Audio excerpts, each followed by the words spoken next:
السلام عليكم ورحمة الله وبركاته. اهلا وسهلا بيك حبايب قلبي، فيديو جديد من قناة الطب البديل.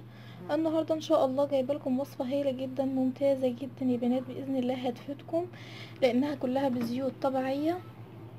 وصفتنا النهاردة عن تكثيف الحواجب وازاي تخلي حواجبك شكلها جميل وكثيف بزيوت طبيعية في البيت.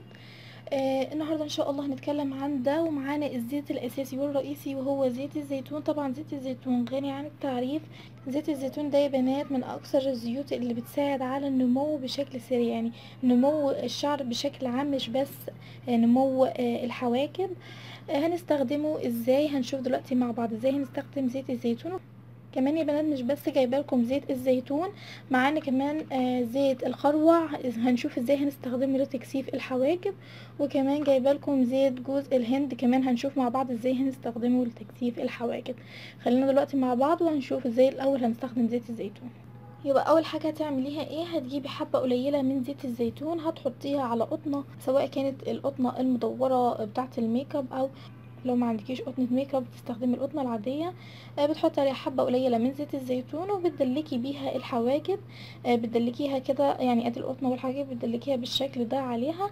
بتعملي العمليه دي يوميا، تستمري عليها لمده اسبوع، وباذن الله هتشوفي افضل النتائج. دي طريقه استخدام زيت الزيتون. وطبعا التدليك ده شيء يعني مهم جدا، وهو الشيء الأساسي في تطويل وتكثيف الحواجب، اللي هو التدليك. فطبعا انت تستمري على التدليك وبإذن الله هتحصلي على النتائج اللي انت عايزاها. نشوف بقى ازاي هنستخدم زيت الخروع وزيت جوز الهند. عندنا بقى زيت الخروع هنستخدمه ازاي؟ يا اما تستخدمي زيت الخروع لوحده، يا اما تستخدميه مع زيت جوز الهند لوحده. ازاي؟ بتدهني الحواجب بزيت الخروع وبتفضلي تدلكي زي ما قلت لك، لان التدليك ده طبعا بيجري لان التدليك ده طبعا زي ما قلت لك شيء مهم جدا في تغذية البصيلات طبعا، وبكده بتحصلي على حواجب كثيفة. بتدلكيها يوميا بزيت الخروع لحد ما تاخدي منيها النتيجة اللي انت عايزاها. لو هتستخدمي زيت الخروع مع زيت جوز الهند مش هتستخدميه لوحده، هتستخدميه ازاي؟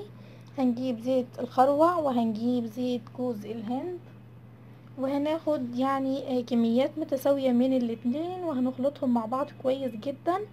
وبعد كده تحتفظي بيهم مثلا في برطمان نضيفة وتكون بتتقفل كويس علشان ما يدخلهمش تراب وكده، وبدلكي بيهم الحواجب. وبرده الوصفة دي بتعمليها يوميا، بقى الثلاث وصفات معانا بيتعملوا كل يوم، وتستمري عليهم لحد ما تلاحظي النتيجة اللي انتي عايزاها بإذن الله. وبإذن الله هتلاحظي النتيجة في أسرع وقت.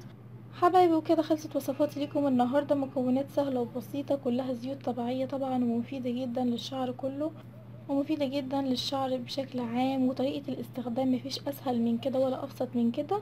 حبايبي ولو الوصفة عجبتكم ما تنسوش تعملوا لايك علشان تشجعوني، ولو كنت جديدة في القناة ما تنسيش تشتركي في القناة بالضغط على الزر الاحمر اسفل الفيديو وتفعيل علامة الجرس علشان يوصلك كل جديد من قناة الطب البديل.